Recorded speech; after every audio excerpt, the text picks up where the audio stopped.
algunas preguntas que tenemos, bueno, teníamos pendientes una cosa del chat de la semana pasada, o varias cosas del chat que aprovecho para. Carla Iguaraya Sala Zambrano dice que en Perú se dice que Sendero Luminoso tiene un brazo político, que efectivamente lo es, el Movadef. ¿Crees que se debería admitir su participación en elecciones? Sí, esa es precisamente la idea.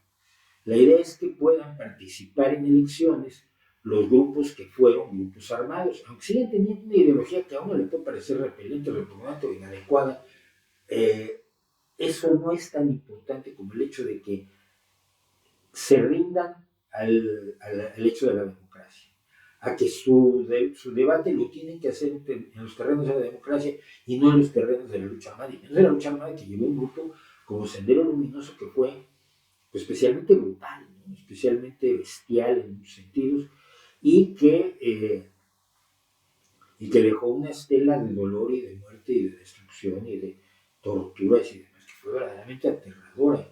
Entonces yo creo que sí, hay que hacer que participen en elecciones aquellos que creen en la lucha armada.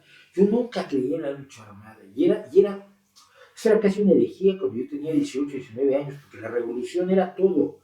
Todos pensaban en la revolución, todos soñaban en la revolución, todos estaban convencidos de que la revolución iba a ser la solución de todos los problemas del mundo. Y pues no lo era, definitivamente no lo era.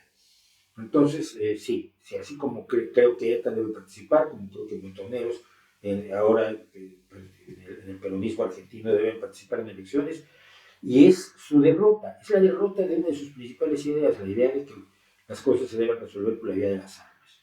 Cuando tú derrotas esa idea, todo lo demás ya lo discutimos, ya lo dialogamos.